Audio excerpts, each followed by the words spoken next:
confident I am because I have taken a right decision. எக்கனாமிக்கல்டா, insurance கூட claim பண்ணிக்கலாம். Premature பேபிஸ்லேருந்து old age people வரைக்கும் visit பண்ணுற ஒரு இடம். அந்த அங்கிள் நம்பரை வாங்கி தரேன். அந்த அங்கிள் தான் எனக்கும் ஹெல்ப் பண்ணாரு. அழாத.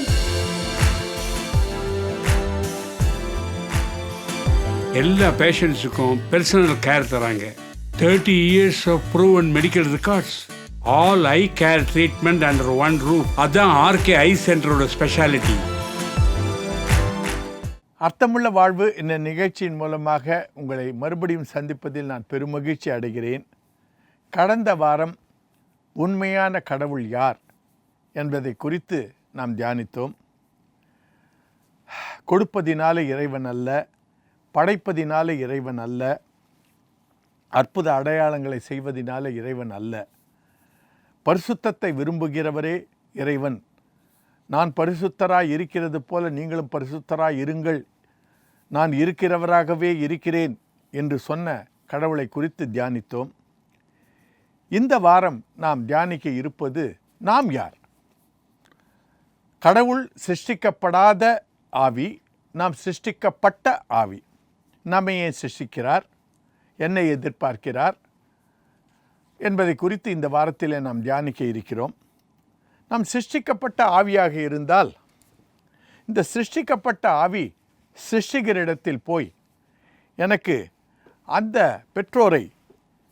பெற்றோராக கொடுங்கள் என்று கேட்க முடியாது.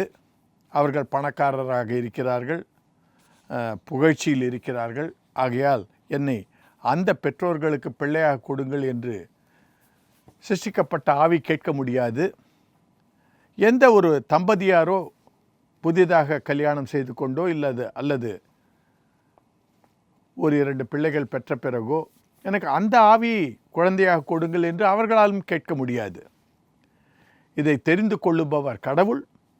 அவர் ஒரு ஆவியை எங்கு பிறக்க வேண்டும் என்பதை தெரிந்து கொண்டு அந்த தம்பதியருக்கு பிள்ளையாக கொடுக்கிறார். ஆகையால் நாம் உயர்ந்த குலத்தை சேர்ந்தவர்கள், தாழ்ந்த குலத்தை சேர்ந்தவர்கள் என்றெல்லாம் பெருமை பாராட்டவோ தாழ்மை உணர்ச்சியை கொண்டவர்களாகவோ இருக்க வேண்டும் என்ற அவசியம் இல்லை. நாம் எல்லோரும் படைப்புகள். அவருடைய வாஞ்சை நாம் அவரை போல பிள்ளைகளாக வேண்டியது என்பதுதான் அவருடைய வாஞ்சை. இப்பொழுது வேதத்திலிருந்து நாம் எங்கிருந்தோம், எப்படி நம்மை உருவாக்கினார், என்ன கொடுத்தார், என்ன எதிர்பார்க்கிறார் என்பதை குறித்து சற்று தியானிக்கலாம். எங்கு உருவாக்கப்பட்டோம் என்று பார்க்கும்போது கொலோசியர் புஸ்தகம் 1வது அதிகாரம் 16வது வசனத்தில் இப்படியா நமக்கு எழுதப்பட்டிருக்கிறது. ஏனென்றால் அவருக்குள் சகலமும் சிருஷ்டிக்கப்பட்டது, பரலோகத்தில் உள்ளவைகளும் பூலோகத்தில் உள்ளவைகளாகிய காணப்படுகிறவைகளும் காணப்படாதவைகளுமாகிய சகல வஸ்துக்களும், சிங்காசனங்களானாலும் கர்த்தத்துவங்களானாலும் துரைத்தனங்களானாலும் அதிகாரங்களானாலும் சகலமும் அவரை கொண்டும் அவருக்கென்றும் சிருஷ்டிக்கப்பட்டது. இதிலிருந்து பார்ப்போம் என்றால் காணப்படாத ஆவியையும் சிருஷ்டித்தவர் அவரே.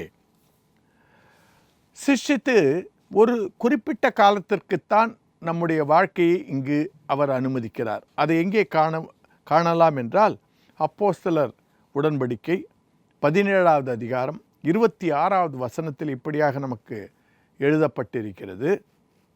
மனுஷ ஜாதியான சகல ஜனங்களையும் அவர் ஒரே இரத்தத்தினாலே தோன்ற பண்ணி பூமியின் மீது எங்கும் குடியிருக்கச் செய்து முன் தீர்மானிக்கப்பட்ட காலங்களையும் அவர்கள் குடியிருப்பின் எல்லைகளையும் குறித்திருக்கிறார்.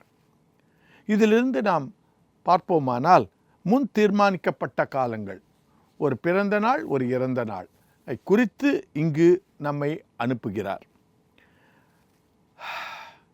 எப்படி அனுப்புகிறார், எப்படி ஆவிக்கு ஒரு உடலை கொடுக்கிறார் என்று வேதத்திலே பார்ப்போமானால் ஜக்கரியா புஸ்தகம் 12வது அதிகாரம் 1வது வசனத்தில் இப்படியாக கூறியிருக்கிறார்.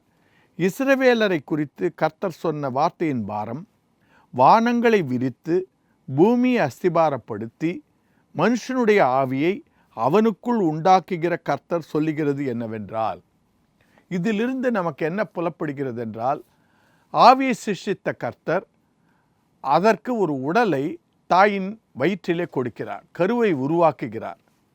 கருவை உருவாக்கும் விதத்தை அவர் தாவீதின் மூலமாக சங்கீத புஸ்தகம் 139 நமக்கு கூறியிருக்கிறார். அதை சற்று தியானிப்போம். 13வது வசனம் தொடங்கி 15வது வசனம் முடிய நமக்கு இப்படியாக கொடுக்கப்பட்டிருக்கிறது. நீர் என் உள்ளந்திரியங்களை கை கொண்டிருக்கிறீர், என் தாயின் கர்ப்பத்தில் என்னை காப்பாற்றினீர். நான் பிரமிக்கத்தக்க அதிசயமாய் உண்டாக்கப்பட்டபடியால் உம்மை துதிப்பேன். உமது கிரியைகள் அதிசயமானவைகள், அது என் ஆத்துமாவுக்கு நன்றாக தெரியும். நான் ஒளிபீடத்திலே உண்டாக்கப்பட்டு பூமியின் தாழ்விடங்களிலே விசித்திர வினோதமாய் உருவாக்கப்பட்ட போது என் எலும்புகள் உமக்கு மறைவாய் இருக்கவில்லை. தாயின் வயிற்றிலே உருவாக்கும் விதத்தையும் அதற்கு முன்பாக சக்கரையா புஸ்தகத்திலே ஆவிக்கு எப்படி அவர் உடலை கொடுத்தார் என்பதை குறித்தும் நாம் தியானித்தோம். இவற்றையெல்லாம் செய்து அவர் என்ன எதிர்பார்க்கிறார் என்று பார்க்கும்போது ஆதியாகமத்திலேயே 1வது அதிகாரம் 26 மற்றும் 27வது வசனத்திலே அவர் நம்மை ஆள பிறந்தவர்களாக சிருஷ்டிக்கிறார் என்பதை குறித்து நாம் காண்கிறோம். என்று பார்க்கும்போது ஆளக்கடவீர்கள், என்னத்தை ஆளுவோம் என்று பார்க்கும்போது பூமியில் உள்ளவைகளை ஆளக்கடவாய் என்று சொல்லுகிறார். சமுத்திரத்தின் மச்சங்கள், ஆகாயத்து பறவைகள், மிருகங்கள், ஊரும் பிராணிகள், இவற்றையெல்லாம் நாம் ஆண்டு கொண்டிருக்கிறோம். அவைகளெல்லாம் நமக்கு அடிமைகளாக இருக்கின்றன. ஆனால் ஆண்டவருடைய திட்டம் இவற்றை நாம் எப்படி ஆளுகிறோம், அவரை போல கனிவோடு கருணையோடு ஆளுகிறோமா என்பதையெல்லாம் கவனித்து நமக்கு ஒரு பொறுப்புகளை மறுமையிலே கொடுக்க இருக்கிறார். அதுதான் நித்திய வாழ்வு, நித்திய ஒரு ஆளுகை. அதை வெளிப்பாடு புஸ்தகத்திலே 3வது அதிகாரத்திலே 21வது வசனத்திலே யோவான் சிஷ்யர்கள் மூலமாக நமக்கு சொல்லியிருப்பார். நான் ஜெயம் கொண்டு என் பிதாவின் சிங்காசனத்திலே அமர்ந்தது போல ஜெயங்கொள்ளுகிறவன் எவனோ அவனையும் என் சிங்காசனத்திலே அமர அருள் செய்வேன் என்று நமக்கு வெளிப்படுத்தப்பட்டிருக்கும். அப்பொழுது ஜெயங்கொள்ளுகிறதற்கு என்ன வேண்டும் என்று பார்ப்போம் என்றால், அவருடைய ரூபத்திலும் சாயலிலும் என்று அவர் குறிப்பிடும்போது, ரூபம் என்பது நன்மை தீமை அறிகிற அறிவு. அவர் ஆதியாகமம் 3வது அதிகாரம் 22வது வசனத்திலே நன்மை தீமை அறிந்த பிறகு மனுஷன் நம்மை போலவே ஆனான் என்று சொல்லுவார். அப்பொழுது ரூபம் வந்துவிட்டது. நமக்கு ஆகலாம் என்கிற ஒரு பக்குவம் வந்துவிட்டது. அந்த ஆகலாம் என்கிற ஒரு பக்குவத்தை நாம் ஆனோம் என்று மாற்ற வேண்டும். மனிதன் என்பவன் தெய்வம் ஆகலாம், வாரி வாரி வழங்கும்போது வள்ளல் ஆகலாம், வாழை போலே தன்னை தந்து தியாகி ஆகலாம், உருகியோடும் மெழுகு போல ஒளியை வீசலாம். எல்லாம் லாம் லாம் லாம் என்று இருக்கும். ஆனால் ஆகப் போகிறோமா? இந்த லாம் என்பது, ஆகலாம் என்பது, இறைவனைப் போல ஆகலாம் என்பது, ஆவதற்கு நமக்கு இங்கு ஒரு பயிற்சி அளிக்கிறார். அந்த பயிற்சியிலே நாம் அதிக கவனத்தோடு நன்மையை செய்து தீமையை நிராகரிக்கும் போது நாம் அவருடைய சாயலாக மாறுவோம். அதற்கு என்ன தேவை என்று பார்க்கும்போது மனசாட்சி. அது எங்கே சொல்லப்பட்டிருக்கிறது என்றால், உபாகமம் 30வது அதிகாரம் 11 மற்றும் 14 வசனங்கள் முடிய இப்படியாக நமக்கு எழுதப்பட்டிருக்கிறது. நான் இன்று உனக்கு விதிக்கிற கட்டளை உனக்கு மறைப்பொருளும் அல்ல, அது உனக்கு தூரமானதும் அல்ல. நாங்கள் அதை கேட்டு அதன்படி செய்யும் பொருட்டு எங்கள் நிமித்தம் வானத்துக்கு ஏறி அதை எங்களுக்கு கொண்டு வருகிறவன் யார் என்று சொல்லத்தக்கதாக அது வானத்தில் உள்ளதும் அல்ல. நாங்கள் அதை கேட்டு அதன்படி செய்யும் பொருட்டு எங்கள் நிமித்தம் சமுத்திரத்தை கடந்து அதை கொண்டு வருகிறவன் யார் என்று நீ சொல்லத்தக்கதாக அது சமுத்திரத்துக்கு அப்புறத்திலும் உள்ளதும் அல்ல. நீ அந்த வார்த்தையின்படியே செய்யும் பொருட்டு அது உனக்கு மிகவும் சமீபமாய் உன் வாயிலும் உன் இருதயத்திலும் இருக்கிறது. இதுதான் மனசாட்சி. உன் இருதயத்திலே வைத்திருக்கிறேன். அது நமக்கு என்ன செய்ய வேண்டும் என்பதை நமக்கு சொல்லும். செய்ய வேண்டுமா வேண்டாமா? அதற்கு அவர் என்ன சொல்லுகிறார் என்றால், நான் ஜீவனையும் மரணத்தையும் ஆசீர்வாதத்தையும் சாபத்தையும் உனக்கு முன் வைத்தேன் என்று உங்கள் மேல் வானத்தையும் பூமியும் என்று சாட்சி வைக்கிறேன். ஆகையால் நீயும் உன் சந்ததியும் பிழைக்கும்படிக்கு நீ ஜீவனை தெரிந்து கொண்டு. கர்த்தருடைய பிள்ளைகளே, என்ன செய்ய வேண்டும் என்று சொல்லிவிட்டார். அதற்கு வேண்டிய தெரிந்து கொள்ளும் தன்மையும் நம்மிடத்தில் கொடுத்து விட்டார். தெரிந்து கொள்ளுதல், நம்மிடத்தில் இருக்கிறது. அதையே தான் எரேமியா புஸ்தகம் 6வது அதிகாரம் 16வது வசனத்திலும் சொல்லுகிறார்.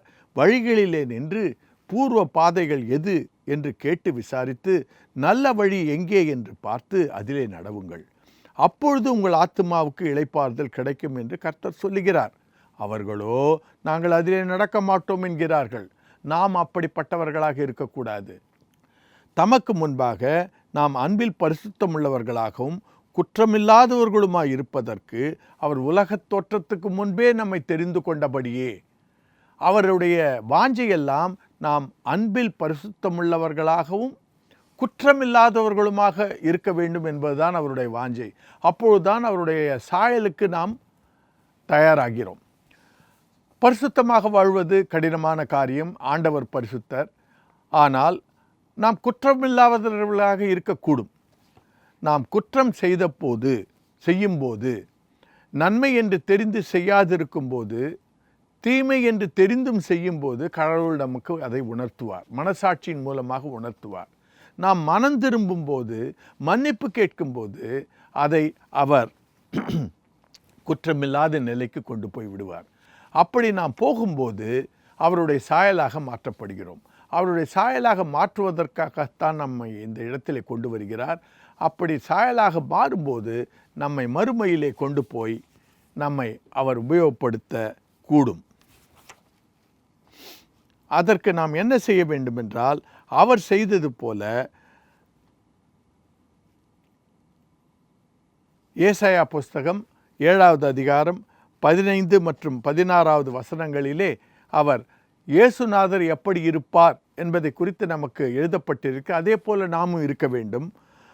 அது அவர் எப்படி இருப்பார் என்று பார்க்கும்போது, தீமையை வெறுத்து நன்மையை தெரிந்து கொள்ள அறியும் வயது மட்டும் அவர் வெண்ணையும் தேனையும் சாப்பிடுவார்.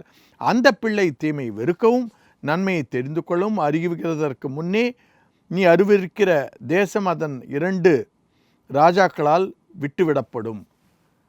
அந்த பிள்ளை தீமையை வெறுக்கவும் நன்மையை தெரிந்து கொள்ளவும். அதையே தான் நம்மிடத்திலும் எதிர்பார்க்கிறார். நன்மை செய்ய படியுங்கள், நியாயத்தை தேடுங்கள், ஒடுக்கப்பட்டவனை ஆதரித்து திக்கற்ற பிள்ளைகளின் நியாயத்தையும் விதவையும் வழக்கையும் விசாரியுங்கள்.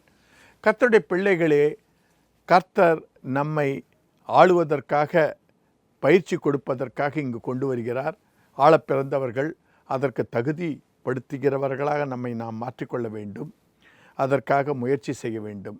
கர்த்தர் செய்வதை செய்து முடித்தார். கற்றுக்கொள்ள வேண்டியது நாம் கற்றுக்கொள்ள வேண்டும். இதனுடைய இதர பகுதிகளை நீங்கள் காண வேண்டுமென்றால் நரேந்திரநாத் என்கிற யூடியூபிலும் www.divine2.asia என்கிற இணையதளத்திலும் காணலாம். மறுபடியும் சந்திக்கும் வரை விடைபெறுகிறேன். நன்றி, வணக்கம். என்னடா யோசிக்கிற?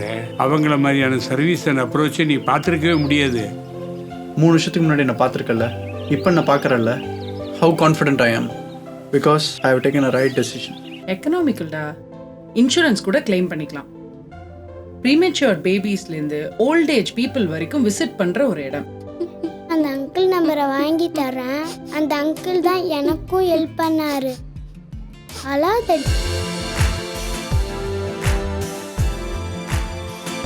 எல்லா பேஷண்ட்ஸுக்கும் பர்சனல் கேர் தராங்க. 30 years of proven medical records. All eye care treatment under one roof. அதான் ஆர்கே ஐ சென்டரோட ஸ்பெஷாலிட்டி.